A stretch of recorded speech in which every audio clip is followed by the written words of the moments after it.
This is the making of a major championship. I'm Thad Brown, joined by the manager of golf course and grounds, also the better known at home maybe by as the superintendent here at Oak Hill Country Club, Jeff Corcoran, a guy who's been here for 20 years now. And let me ask this first. The last major event we just had at the Masters, they had a couple of trees come down during the event. As the guy who is in charge of making this facility and this course playable, what goes through your mind when you see a place like Augusta, Georgia, Augusta National, have that kind of issue during a championship week? Yeah, I mean, it can happen any place. I mean, Mother Nature, she's undefeated. You know, if she decides to wreak havoc here, she's going to do it. You know, it's happened before at the PGA at Baltusrol when Phil Mickelson won. We just do everything we can. We have an awesome arborist on our staff. His name's Brian Bricks, who's been through pretty much every single tree on the East Course. And, you know, we try to, control the controllables as much as we can. There's nothing we can do if we have 60, 70 mile an hour wind gusts or something like that come through. But we try to do whatever we can to make this place as safe as possible. As many of these events have you have been in charge for or have been a part of, how much do you still get excited when they come around? You know, if you can't get excited about this, then you're probably in the wrong business. So everyone's different. Everyone provides its own unique challenges. And, you know, also the great aspect of it is seeing some of the guys on my staff where it's their first major they've ever really been a part of and behind the scenes for. So I'm excited for those guys. It's just as much as anything else. What is the week like for you? You know, tell me about, when do you get up? What are you doing? What's your day like? What's your week like? What are your goals to get accomplished during the week of the championship? Yeah, I mean, accomplished, we just want to provide the best and highest level course conditions we can for the contestants. We start here at like 4 a.m. There'll be guys here that'll be here at 3 a.m. We'll leave here probably between 8 and 9 p.m., maybe sometimes even later depending on what the weather is. So, I mean, it's all of a 120-hour work week that week for the majority of us. It's intense, but it's kind of what we live for in this particular industry. You have about, 60 on staff in general? We're at like 60, 65 on staff as we head into the event. And then as we get closer to the event, we'll have volunteers come in. Mm-hmm. So 1 week prior to the event, we'll have about 14 or 15 extra volunteers that'll be on staff. And then week of the event, we'll have approximately 70 volunteers. Some of the volunteers come from Australia, South Africa, UK, all across the United States. So it's a pretty interesting group of guys that are all really kind of driven for this type of industry. Do you have to send out an application? Do they know how do you get a hold of someone in Australia to volunteer in May? Yeah, so Oak Hill does a really good job in between events. We send people to a lot of different events, so there's a lot of reciprocity there from other venues. But, you know, people want to work these events that are in the turf grass industry, so, we send out a letter, but we get a lot of other people that just follow up, say, hey, Jeff, can we volunteer for the week? And at some point, we actually have to cut it off because we have so much interest. You get here at 3, 4 in the morning. I can guess why, but for the people listening and watching, Sure. Why do you need to be here that early? Yeah, we need to get all of our preparations done ahead of that first group. I think it's a 7 a.m. tee time on Thursday and Friday. So off a 1 in 10 tee. So it takes a lot of effort to provide this level of conditioning. So, just getting it all organized, getting everybody in the right direction, we just need to be here early because we have that much more time. Your job is to take care of the grounds and the course, but with all the hours that are being worked, how do you take care of the people who take care of that job, who do that job during the week? Yeah, so we try to really do a really good job. We have a lot of industry vendors that support our volunteer base and our ground staff during that particular week. We provide meals, breakfast, lunch, dinner. We have swag. We try to make it as fun as possible.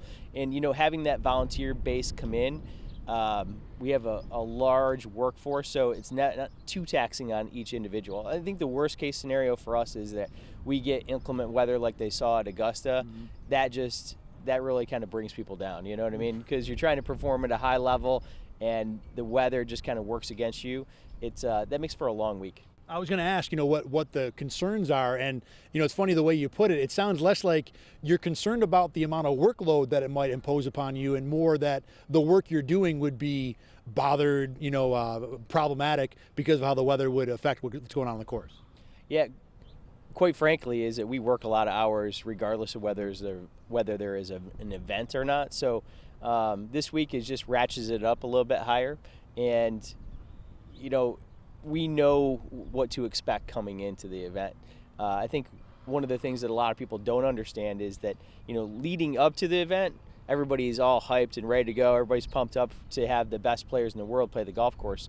The difficult aspect is the week after the tournament, the 3 weeks after the tournament, when people are pulling out all the infrastructure and you're still working a bunch of hours. That's the most difficult part.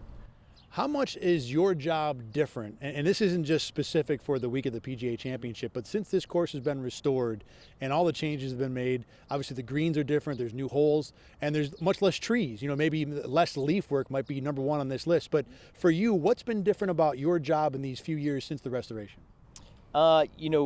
We have two golf courses that are kind of diametrically opposed. We have the West course, which is bent POA green surface. On the East course, we have predominantly or 100% bent grass on the East course. And we have USGA greens versus pushed up, greens on the West course. I mean, it's like managing two different golf courses agronomically. So the inputs are different on the East course versus the West course. So there's a lot of different aspects day to day. You just have to think your way through it and how you're managing the East course and how you're managing the West course. Is the East a lot different, or is this difference pretty consistent pre-restoration to what it is now? Now, the East course is definitely just different. It is just the agronomic programs that we implement on the East course versus the West are extremely different just because of that renovation, primarily on the green surfaces.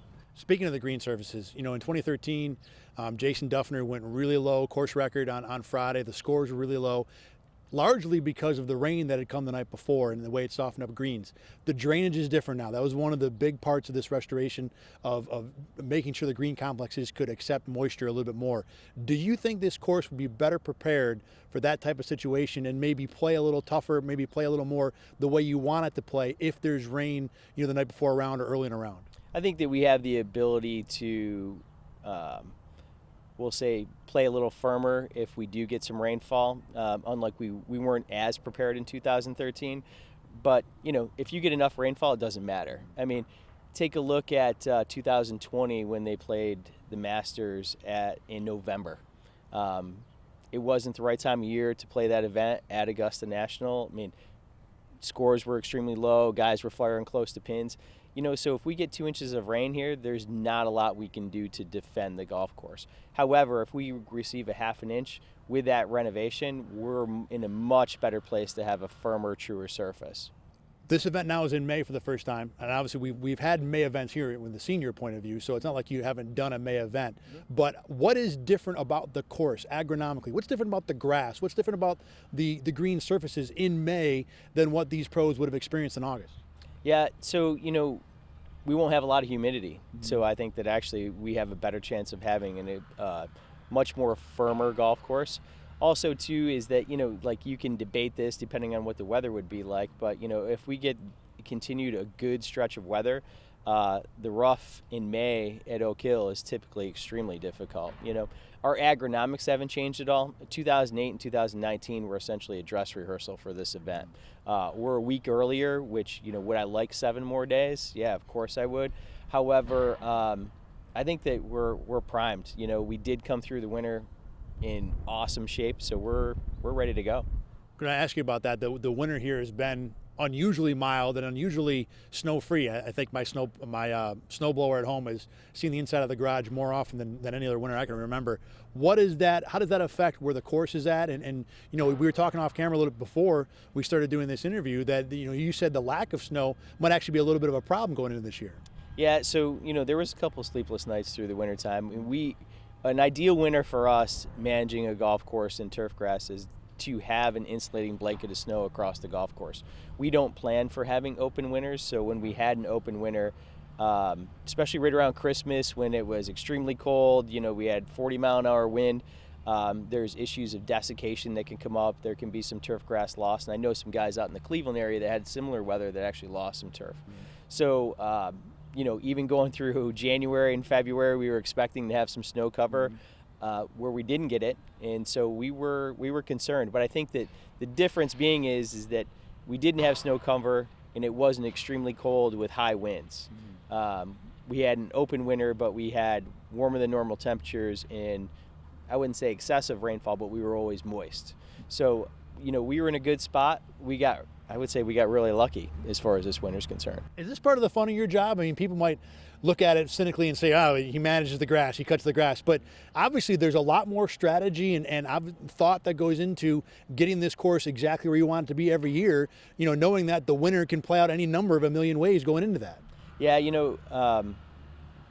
when I come back in my second life, I'm going to have a job where I don't have to worry about the weather. I mean, I'm constantly looking at apps and weather apps and basing around weather, and quite frankly, I mean, it's stressful to have to worry about the weather or something that's outside of your control. But being outside every day, I mean, that there's something about that, and being on a golf course and trying to provide the highest level conditions for our membership, even outside of a tournament year. I mean, that's kind of what I look forward to. You have a job where you don't want to be the topic of conversation. At the end of the week, I don't think people want to say, if there's talk about the grounds and the superintendent, there's probably been a problem. Is it difficult to have a job like that where going, outside the box, off the normal game plan is almost frowned upon, where you want to just kind of, if you'd had a good week, you stay in the background and not talked about? Yeah, and I'm perfectly fine with that. Yeah. I mean, we don't want the golf course conditions to be a point of conversation. Like, there's been U.S. Opens in the past where the greens have gotten out of control, things of that nature. We want to kind of fly low and under the radar, and we want people to be happy with the golf course conditions. There's a clip out there someplace. Roy Williams talks about, like basketball coaches and golf course superintendents are the two individuals that, everybody second guesses. Everybody has a home lawn. Everybody thinks they know what they're doing. They know how to grow grass. But quite frankly is that, in our industry, a lot of times we're hired and fired by people that have no clue what we do every day. When the fans and the pros come here in the middle of May and see this facility and obviously a lot of changes, what would be the one or two things you want both to take away, whether it is a fan or the guys who are going to be inside the ropes trying to score on this championship course? Yeah, I think there's a lot of different things. We have more cupping area on our greens, pin placements that nobody's seen. The greens and the bunkering are just, they're awesome, spectacular. Andrew Green and LeBar Construction did a fabulous job out here. I just think there's so many different views, vistas, pin placements. The playability of the golf course should be different.